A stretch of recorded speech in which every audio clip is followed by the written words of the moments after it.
이 시간 나눌 하나님의 말씀은 느헤미야 6장 15절에서 7장 4절까지를 보겠습니다. 느헤미야 6장 15절에서 7장 4절까지 우리 한 절씩 교독하며 읽겠습니다. 제가 먼저 읽겠습니다.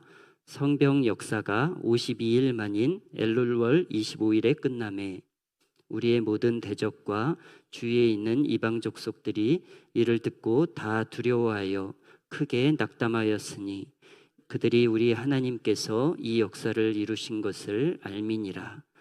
또한 그때에 유다의 귀족들이 여러 번 도비아에게 편지하였고 도비아의 편지도 그들에게 이르렀으니 도비아는 아라의 아들 스가냐의 사위가 되었고 도비아의 아들 여호하난도 베레게아의 아들 무술람의 딸을 아내로 맞이하였으므로 유다에서 그와 동맹한 자가 많음이라. 그들이 도비아의 선행을 내 앞에 말하고 또 내 말도 그에게 전하매 도비아가 내게 편지하여 나를 두렵게 하고자 하였느니라. 성벽이 건축됨에 문짝을 달고 문지기와 노래하는 자들과 레위 사람들을 세운 후에 내 아우 하나니와 영문의 간원 하나냐가 함께 예루살렘을 다스리게 하였는데 하나냐는 충성스러운 사람이요 하나님을 경외함이 무리 중에서 뛰어난 자라. 내가 예루살렘 성문을 열지 말고 아직 파수할 때에 곧 문을 닫고 빗장을 지르며 또 예루살렘 주민이 각각 자기가 지키는 곳에서 파수하되 자기 집 맞은편을 지키게 하라 하였노니 같이 읽으시겠습니다. 그 성읍은 광대하고 그 주민은 적으며 가옥은 미처 건축하지 못하였음이니라. 아멘. 보통 수련회에서 받는 은혜가 한 3일 정도 간다고 이야기합니다. 물론 이것은 개인에 따라서 편차가 있겠죠. 어떤 사람은 30일이 갈 수도 있는 거고 어떤 사람은 3시간밖에 안 갈 수도 있습니다. 하지만 한 가지 확실한 것은 한 번 받은 은혜가 계속 머물러 있는 사람은 아무도 없다라는 거예요. 집회 중에 아무리 큰 은혜를 받았어도 막 바닥을 구르면서 회개를 했어도 시간이 지나면 다시 기가 막히게 원래대로 돌아오는 것을 우리가 경험하곤 하죠. 우리도 봄에 고구마 전도왕 김기동 목사님을 모시고 3일간 정말 은혜를 많이 받았는데요. 여러분 그때 받은 은혜가 지금도 우리 안에 충만하게 차 있습니까? 그날의 기쁨과 감사와 성령 충만함이 내 안에 고스란히 남아 있느냐는 말입니다. 이런 말하기 죄송하지만 혹시 우리에게 남은 것은 너무 귀하십니다. 이 손인사뿐은 아닙니까? 이렇게 얘기하면 너무 비참한가요? 이상한 일이에요. 분명히 은혜를 잔뜩 받았는데 정말 성령으로 충만했는데 휴대폰 배터리로 비유하면 100% 완충이 됐는데 왜 지금은 고갈이 됐느냐는 말이죠. 마치 받은 은혜가 다 빠져나간 것처럼. 여러분 이렇게 되는 이유가 뭘까요? 그것은 우리에게서 은혜를 빼앗는 자가 있기 때문입니다. 은혜를 빼앗는 자가 있어요. 느헤미야식 표현에 따르면 성벽을 허무는 자들이 있어요. 우리의 성벽이 세워지는 것을 방해하는 무리가 있습니다. 예루살렘이 재건되지 못하도록 회방 놓는 자들이요. 우리가 믿음으로 서기 위해서 하는 행동들, 이를테면 예배를 드리고 말씀을 배우고 기도하고 찬양하고 이런 일들을 성벽을 세우는 것에 비유할 수 있다면 마귀는 반대로 우리를 무너뜨리고 은혜를 쏟아버리게 하고 성벽을 허무는 일들을 한단 말이죠.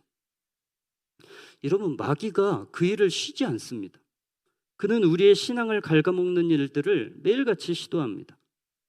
따라서 우리가 성벽을 세우는 일을 멈춘다거나 소홀해지면 자연히 세우는 것보다 허물어지는 양이 더 많아지겠죠. 여러분 내가 말씀의 은혜를 많이 받고 믿음이 단단해지면 마귀가 더 이상 나를 공격하지 못할까요? 그러면 얼마나 좋을까요?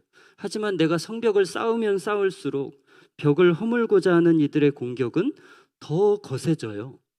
느헤미야서를 보세요.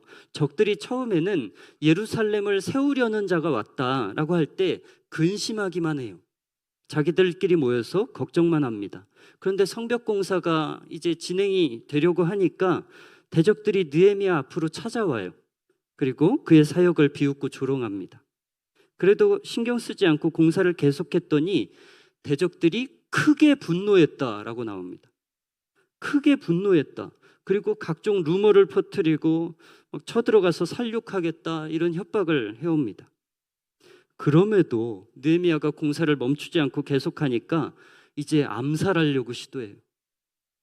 또 제사장을 매수해서 공사를 중단시키고자 합니다. 제가 무슨 말을 하고 싶은 거냐면 성벽 공사가 진행이 될수록 방해자들의 공격이 점점 더 거세지더라라고 하는 얘기예요. 성벽이 높아지는 만큼, 성벽이 세워지는 만큼 대적들이 더 발악을 한다는 얘기입니다. 이것은 성도 개인에게 해당되는 얘기일 뿐 아니라 한국교회 전체를 봐도 마찬가지죠. 우리나라에서 기독교가 개독교라고 모욕을 받게 된 것은 약 2000년도 초반입니다. 보통 2004년 언저리로 봅니다. 그리고 이후로 계속해서 이미지가 쇠락하다가 한 10여 년 만에 정말 모처럼 기독교의 이미지가 반짝 좋아진 적이 있었어요. 쇠락하다 못해 아예 땅속에 묻혀있던 기독교를 단번에 지상으로 끌어올린 젊은이가 있었습니다. 그게 누구지요? 우리 사진 하나 볼까요? 이 사람이에요. 누군지 알아요? 쇼미더머니 시즌5의 우승자인 BY입니다. 당시 젊은이들에게 많은 영향을 주었습니다. 공중파에서도 개인의 신앙을 적나라하게 표현하는 가사 때문에 교회 전도사님 아닌가 하는 얘기를 많이 들었다고 해요. 정작 진짜 전도사와 목사들은 전도를 잘 못하는데 그저 일반 가수인 이분은 당시 방송을 시청하던 사람들에게서 매주마다 은혜 받고 있습니다. 저 교회 다니다가 멈췄는데 이제 다시 다녀보려고 합니다. 저는 스님인데 노래를 듣다가 아멘 했어요. 등등의 우호적인 피드백을 받았습니다. 물론 분위기에 따라서 장난으로 적은 사람도 있겠지만 그래도 이렇게 사람들이 기독교 관련된 기사에 우호적으로 반응하는 게 너무 오랜만이다 보니까 그냥 그 자체로 너무 좋더라고요. 뭐랄까, BY 한 사람으로 인해서 그동안 무너져 있던 한국교회의 성벽이 많이 세워진 느낌이 들었습니다. 그런데요, 역시 성벽이 세워지면 무너뜨리려는 자가 나오는구나 싶었던 게 우리 다음 사진을 보면요. BY로 인해서 기독교의 이미지가 달라진 지 고작 한 달 만에 이런 대형 사고가 터져버렸습니다. 개독교라고 하는 모욕적이고 불쾌한 호칭 이후로 10여 년 만에 처음으로 비기독교인들이 기독교에 대해서 우호적인 반응을 보였는데 그 일이 있은 지 한 달 만에 한국교회는 다시 가십거리가 되고 목회자는 또 신뢰하지 못할 그룹으로 취급받았습니다. 또 몇 해 전에 이런 일도 있었어요. 우리 다음 사진을 보시면 한때 넷플릭스 인기 드라마였던 스위트홈을 보시면요, 정재현이라고 하는 캐릭터가 신실한 크리스찬으로 나왔습니다.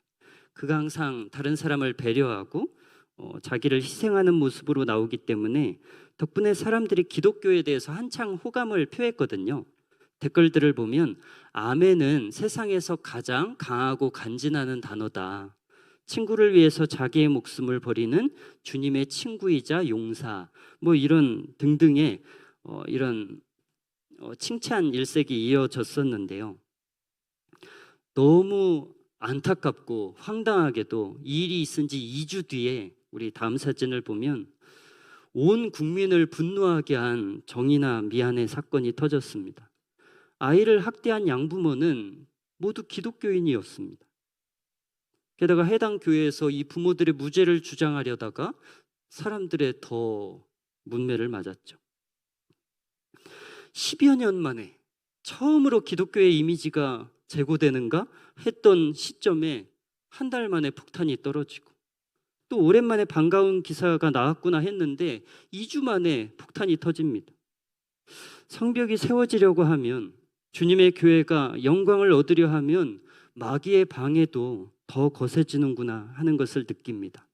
오늘 본문 느헤미야 6장 15절을 보시면요, 적들의 갖은 방해에도 불구하고 하나님께서 52일 만에 성벽을 건축하십니다. 그래서 다음 절에 보면 이 성벽을 세우신 분이 하나님이라는 것을 알고 대적들이 다 낙심해요. 근데 놀랍게도 한 절이 지나서 17절에 보면 적들이 또 다른 공격을 시도하는 장면이 나와요. 분명히 16절에 대적들이 다 낙심했다고 나왔는데 17절에서 또 다른 공격을 시도한다니까요. 신약 성경에도 이와 비슷한 얘기들이 나오죠.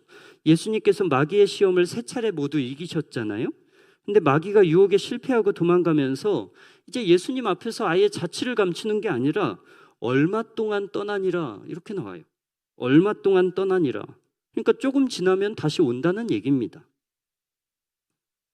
그러니까 우리가 한 번 믿음으로 승리했다고 해서, 뭐 한 번 수련회에서 큰 은혜를 받았다고 해서 우리가 마귀와의 싸움에서 완전히 승리했다, 이 싸움이 다 끝났다라고 생각하면 안 된다는 거죠. 마귀는 우리가 받은 은혜, 우리가 세운 성벽을 어떻게든 다시 무너뜨리려고 애를 쓸 것이기 때문입니다. 그러면 한 가지 궁금한 게 있습니다. 우리가 은혜를 많이 받아도 마귀가 자꾸 공격해서 결국에 성벽을 무너뜨린다면, 그러면 우리가 성벽을 세우는 것이 무슨 의미가 있는 것인가요? 우리가 죄와의 싸움, 마귀와의 싸움에서 항상 승리해서 마귀의 어떤 공격에도 아무런 타격이 없다, 그러면 얘기가 달라지겠지만 우리는 자주 넘어지잖아요. 받은 은혜를 쏟아버리고 마귀의 유혹에 지금껏 쌓아올린 성벽을 와장창 무너뜨릴 때가 많단 말이에요. 마귀가 우리를 자꾸 공격해서 우리가 쌓아올린 성벽을 또 무너뜨린다고 해도, 그럼에도 우리는 계속해서 성벽을 쌓아야 합니다.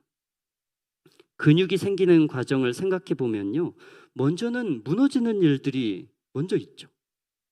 운동을 하고 나면 우리 근육에 상처가 생깁니다. 근섬유가 찢어지죠.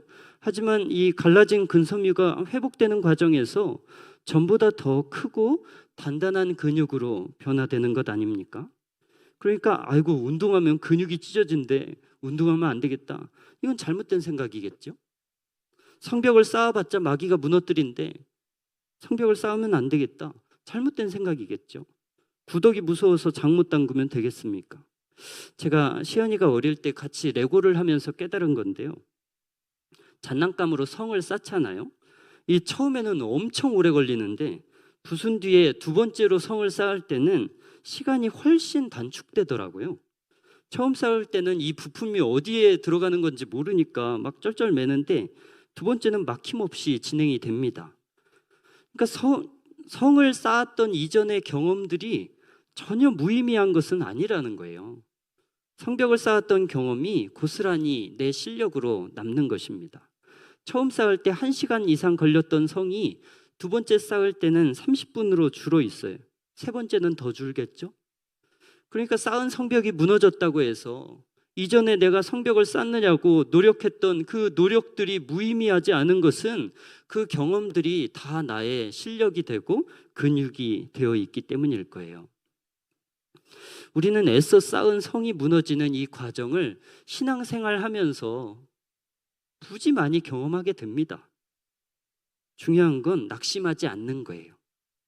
에이, 해봤자 또 무너질 텐데, 말씀 보고 기도하고 해도 또 마귀의 유혹에 넘어질 텐데 이게 다 무슨 소용인가? 여러분, 마귀가 원하는 게 뭐죠? 우리가 낙심하고 주저앉아서 성을 쌓는 그 일을 포기하게 하는 게 마귀의 주된 목적 아닐까요? 여러분, 성도의 싸움은 결과가 정해져 있어요. 성도는 결국에 승리합니다. 교회는 결국에 승리합니다. 만약에 성도가 이 싸움에서 진다면 그것은 낙심하여 주저앉는 경우에 그럴 것입니다. 우리는 계속 성을 쌓고 마귀는 계속 성을 허무는데 우리가 낙심해서 주저앉지만 않는다면 이 싸움의 승리를 하나님이 보장해 주세요. 그러니까 낙심하지 말고 무너졌어도 다시 차근차근 성을 쌓아 올리시기를 바랍니다. 여러분, 우리가 넘어졌을 때 바로 다시 일어나지 않으면요, 나중에 천천히 일어나려고 하면 그때는 훨씬 힘들어요. 누워있는 기간이 길면 길수록 일어나는 게 정말 어렵습니다. 그리고 한번 주저앉았을 때 바로 다시 일어나지 않으면 일어나는 게 싫어져요. 그냥 누워있는 것도 괜찮거든요. 누워서 신앙생활 해보니까, 그냥 엉터리로 신앙생활 해보니까 이게 나름대로 편하거든요. 뭐 신경 써야 될 것도 없고. 그리고 그 상태에서 시간이 더 흐르면 일어나야 될 필요조차 느끼지 못하는 때가 옵니다. 여러분, 오늘 느헤미야 때에 성벽이 세워지는 장면이 나오는데, 이 성벽을 복구한 것이 성이 무너지고 나서 얼마 만에 일어난 일들일까요? 성이 무너지고 나서 사람들이 바로 다시 성을 세웠을까요? 아니에요. 느헤미야는 예루살렘 성이 붕괴된 지 약 90년 후에 일어난 일들입니다. 90년. 자그마치 근 한 세기 동안 성벽이 무너져 있는 것을 보면서도 아무도 그것을 세우지 않았던 거예요. 성이 회파되긴 했어도 그곳에 주민들이 살고 있었거든요. 그런데 매일 아침 눈을 뜰 때마다 무너진 성벽을 보면서도 아무도 세우려고 하지 않았다니까요. 요한복음 5장을 보시면 예수님께서 38년 된 오래된 병자를 향해서 한 가지를 물어보십니다. 자네 낫기를 원하는가? 지금 그것을 말이라고 하십니까? 병자가 낫는 것을 당연히 원하겠죠. 병자가 낫는 것은 낫고 싶은 거야 당연한 일 아닙니까? 그런데 왜 주님은 이런 불필요한 질문을 하시죠? 여러분, 혹시 병이 오래된 사람들의 특징이 뭔지 아세요? 회복에 대한 기대 자체가 없다고 하는 거예요. 병이 오래된 사람들은 회복에 대한 의지도 없고 기대 자체가 사라집니다. 병이 아주 익숙해져 있습니다. 병에 걸려있는 내 모습이 훨씬 익숙합니다. 이게 내 삶이고 운명이겠거니 그러면서 그냥 살아가요. 물론 처음부터 그러진 않았겠죠? 처음에는 병을 고치기 위해서 이런저런 시도를 했을 거예요. 좋다는 약도 먹고 잘 본다는 의사도 만나보고 기도도 하고 사방팔방으로 노력했겠죠. 그런데 오랜 기간 병이 낫지 않으면 점점 나을 거라는 기대가 사라지면서 나중에는 병을 고쳐달라는 기도마저 하지 않게 됩니다. 병이 그냥 당연한 게 된 거예요. 어느 순간부터는 병이 없는 내 모습을 상상할 수 없어요. 내 삶의 일부가 되어버려요. 예루살렘 주민들도 그랬어요. 성벽이 무너져 있는 모습을 보면서도 딱히 이상하다는 느낌을 못 받는 거예요. 무너져 있는 게 그냥 당연한 거예요. 그도 그럴 것이 성벽이 무너진 지 90년이나 됐으니까 그 이후에 태어난 사람들은 처음부터 그냥 무너져 있는 모습만 보고 자랐을 거 아니에요. 그러니까 무너져 있는 모습을 봐도 이걸 고쳐야 되겠다는 그런 생각이 안 드는 거예요. 늘 이런 모습이었으니까요. 오늘날 무너져 있는 한국 교회를 바라보는 우리의 시각도 당시 예루살렘에 살던 사람들과 크게 다르지 않습니다. 과거 세대는 부흥이 뭔지 경험했잖아요. 수적으로도 부흥했지만 단순히 그것만이 아니라 뜨거운 예배, 간절한 기도, 산기도, 철야기도 이런 거 했던 세대잖아요. 그런데 한국 교회가 급격하게 기울기 시작한 90년도 이후에 출생한 분들은 아예 처음부터 그냥 무너져 있는 성벽만 보고 자라왔어요. 이들은 부흥을 경험해 본 적이 없습니다. 90년도 이후 출생자들이 처음부터 본 교회의 모습은 늘 주일학교가 줄어들고 있다, 젊은이들이 교회를 떠나고 있다, 한국교회 위기다, 항상 그런 얘기만 듣고 커온 거예요. 마치 태어났을 때부터 무너진 성벽을 보고 자라온 사람들처럼 늘 봤던 게 이런 모습이다 보니까 무너져 있는 교회의 모습을 봐도 잘못됐다는 느낌을 받지 않습니다. 아파하지 않습니다. 그냥 원래 이런 거겠거니 하는 거죠. 여러분, 교회마다요, 주일 예배 외에 공예배가 있지만, 주중 예배가 있지만 주중 예배가 없는 것처럼 생활하는 사람들이 얼마나 많은가요? 예배에 늦게 나오고 설교 중에 습관적으로 잠자고 갈수록 봉사하기 싫어하고, 이건 말하자면 무너진 성벽이잖아요. 이런 게 당연해지면 안 되는데 그냥 당연하게 여겨지는 그런 분위기가 된단 말이에요. 여러분, 느헤미야도 예루살렘이 무너진 뒤에 태어난 사람이에요. 그러니까 느헤미야도 못 봤어요. 옛날에 그 성벽이 어떤 모습이었는지 느헤미야도 본 적이 없어요. 그러나 성벽이 높이 세워지는 모습을 믿음으로 그려봅니다. 자기도 본 적 없지만 적어도 지금 이렇게 무너져 있는 모습은 정상이 아니라고 생각하고 회복되어야 한다고 믿었기 때문에 믿음으로 성벽을 그리고 그 일을 위해서 헌신하죠. 여러분, 장장 90년 동안이나 무너져 있던 성벽이 이 느헤미야 한 사람을 시작으로 회복되기 시작합니다. 여러분, 우리 개인의 신앙도, 우리 부서도, 교회도, 나아가서 한국교회도 다시 달라질 수 있다라고 믿고 성벽 재건을 위해서 헌신하는 우리가 되면 좋겠습니다. 여러분, 내 삶에도 무너져 있는 부분들 있잖아요. 나는 원래 이래, 어쩔 수 없어, 그러지 마시고 느헤미야처럼 우리도 성벽을 다시 세우기로 결단하자고요. 여러분, 90년 동안 안 바뀌던 문제도 한 사람의 결단을 시작으로 바뀌는 것을 보잖아요. 그러니까 우리는 오랫동안 이렇게 해왔어, 이게 핑계가 되진 않았으면 좋겠습니다. 90년간 안 바뀌던 문제도 한 사람으로 인해서 달라질 수 있습니다. 제 영상을 하나 준비했는데 한 사람이 품는 이 희망이 얼마나 강력한 것인지, 느헤미야 한 사람이 품었던 희망이 어떻게 이스라엘 공동체를 회복시켜 주는지를 보여주는 좋은 영상이라고 생각을 합니다. 우리 영상을 같이 보시겠습니다.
저기서 소리 지르는 사람 누군지는 모르겠지만 우리 교회에 꼭 데려오고 싶습니다. 2016년 리우 올림픽 결승전 영상을 같이 봤어요. 상황이 아주 안 좋았습니다. 점수차가 이미 많이 벌어져 있었고 한 점만 더 내줘도 실격하는 경기였습니다. 그때 누군가가 큰 소리로 할 수 있다라고 외치기 시작해요. 사실 거의 이미 졌는데, 한 점만 뺏겨도 아웃인데 이런 상황에서 할 수 있다고 외친 거예요. 비관적으로 생각하면 이제 와서 무슨 틀렸어 라고 할 수도 있지만 박상영 선수가 그의 부름에 응답하기 시작합니다. 그리고 보다시피 놀라운 결과를 만들어내죠. 제가 오늘 본문을 느헤미야 7장으로 잡은 것도 이들에게서 상황과 어울리지 않는 희망의 모습을 보았기 때문입니다. 7장 1절을 보니까 사람들이 문지기와 노래하는 자들과 레위인을 임명하고 있어요.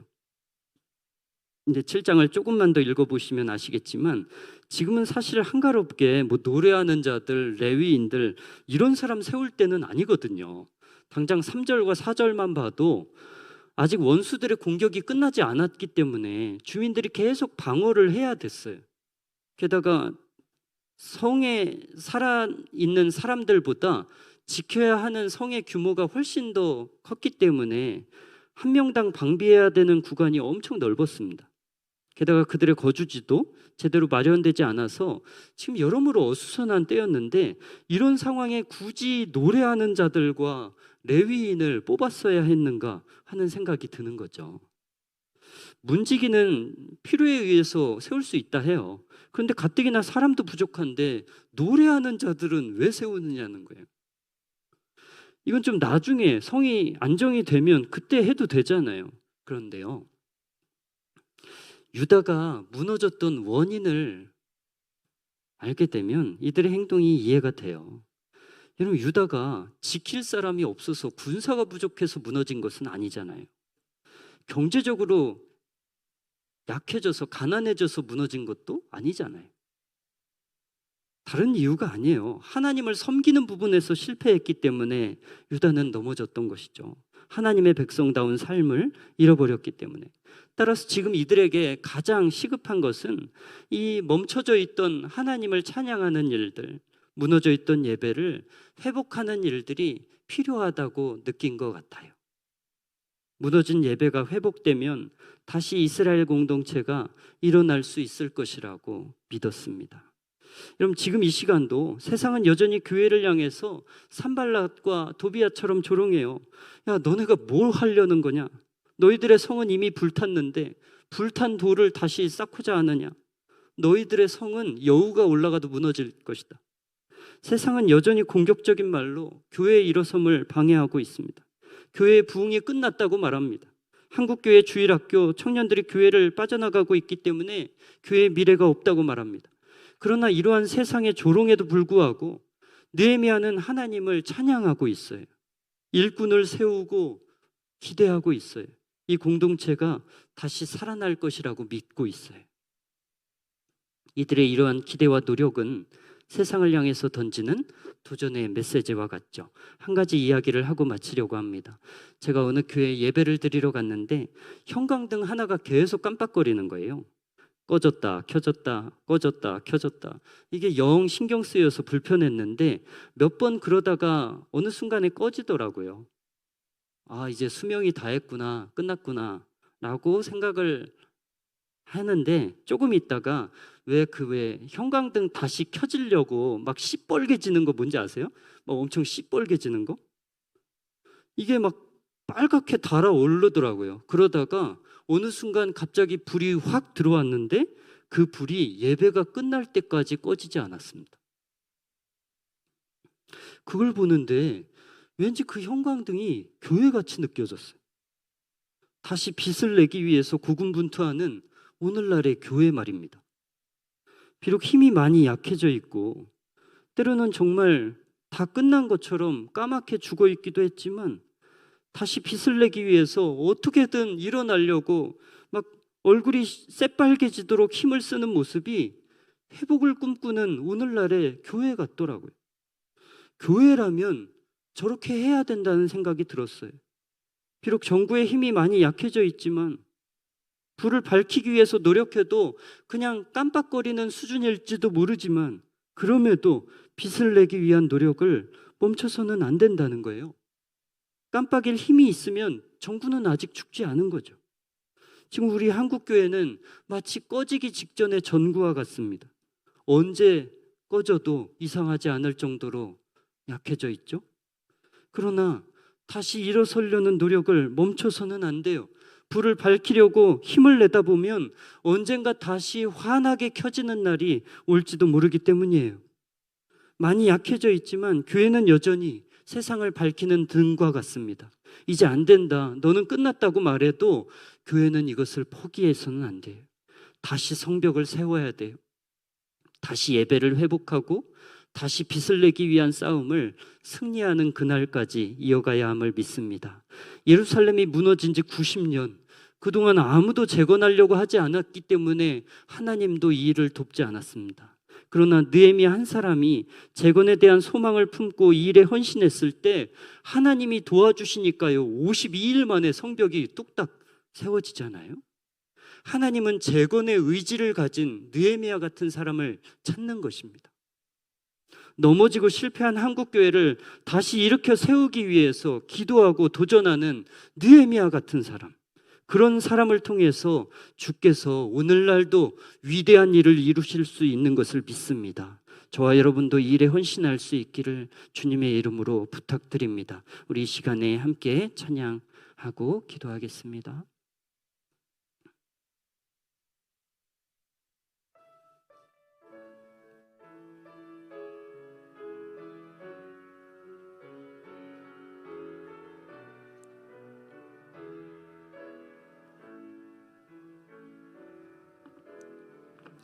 이 땅의 황무함을 보소서.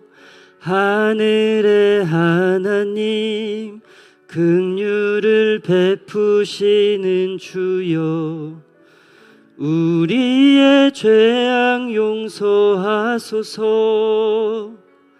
이 땅 고쳐 주소서.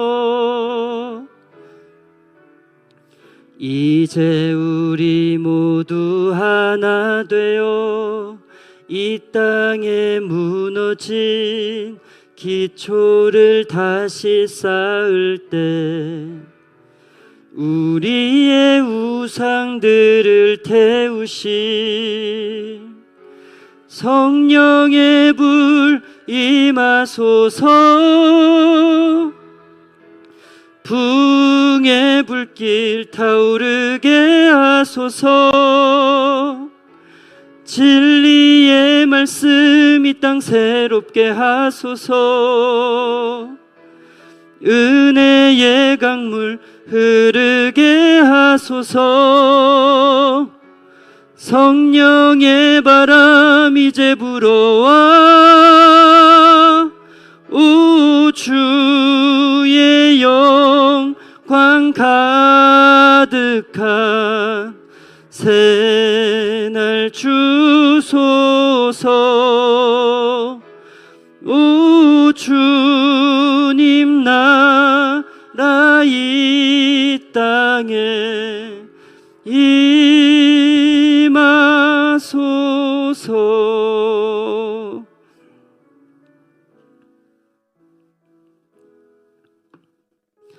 여러분, 이 자리에 계신 어르신들은 한국교회가 가장 뜨거웠을 때를 기억하시죠?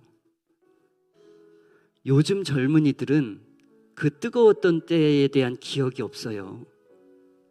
그래서 예배 시간에 휴대폰하고 그냥 주일을 밥 먹듯이 빠지는 것도 어렵지가 않은 거예요. 원래 이런 모습이겠거니, 교회라는 게 원래 이런 거겠거니.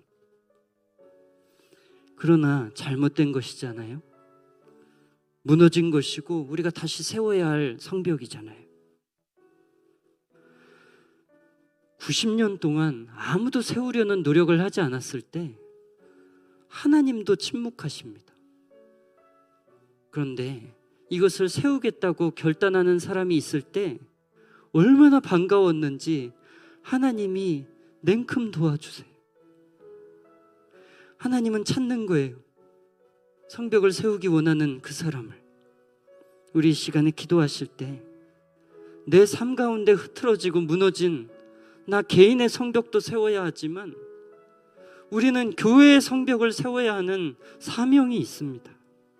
흔들리고 무너진 한국교회를 우리 송탄제일교회가 우뚝 섬으로 인해서 다시 세워나갈 수 있기를, 그 일에 내가 쓰임받을 수 있기를 위해서 우리 시간에 같이 한번 기도하기 원합니다. 함께 기도합니다. 주님 좋으신 아버지 하나님, 주님의 은혜를 구합니다. 하나님 아버지, 우리를 불쌍히 여겨주십시오. 하나님 아버지, 마치 부흥을 한 번도 본 적 없는 사람처럼 하나님, 무너진 성벽이 너무나 당연한 것처럼 엉터리 신앙생활도 너무나 당연한 것이 되었습니다. 하나님 아버지, 무너짐을 볼 수 있는 눈을 주시고 다시 세울 수 있는 의지와 다시 세우고자 하는 그러한 결단을 하나님께서 허락해 주시기를 원합니다. 하나님 아버지요, 이 땅의 황무함을 보시고 하나님 아버지, 이 땅에 다시금 하나님의 나라를 세울 그러한 소망과 그러한 기도와 준비가 하나님 우리에게서부터 시작되기를 원합니다. 하나님, 나는 연약하지만 하나님이 도우시면 52일 만에도 성벽이 세워지지 않습니까? 하나님 아버지, 주님이 역사하시면 다시 일어날 수 있습니다. 하나님, 정말 처참히 무너진 한국교회이지만 주께서 도우시면 다시 일어날 수 있습니다. 하나님, 그 일에 작은 나를 써주시옵소서. 하나님 아버지, 하나님의 나라를 세우는 위대하고 귀한 일들에 주님, 우리가 쓰임받기를 소망합니다. 하나님 아버지, 우리를 사용하여 주옵소서. 주님, 역사하여 주옵소서.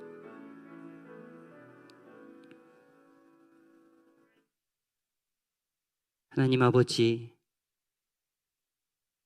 연약한 나이지만 느헤미야가 결단할 때 하나님께서 그를 도우시는 것처럼 작은 내가 결단할 때 하나님께서 나를 통해서도 크고 위대한 일 이루실 수 있는 줄로 믿습니다. 하나님 아버지, 연약한 부서가 나의 결단을 시작으로 세워질 수 있기를 원합니다. 우리 가정이 나의 결단을 시작으로 세워질 수 있기를, 우리 교회가 그러하기를 소망합니다. 하나님 아버지, 내가 먼저 느헤미야처럼 회복을 꿈꾸는 자 되게 하시고 할 수 있다 목소리 내는 자 될 수 있게 도와주십시오.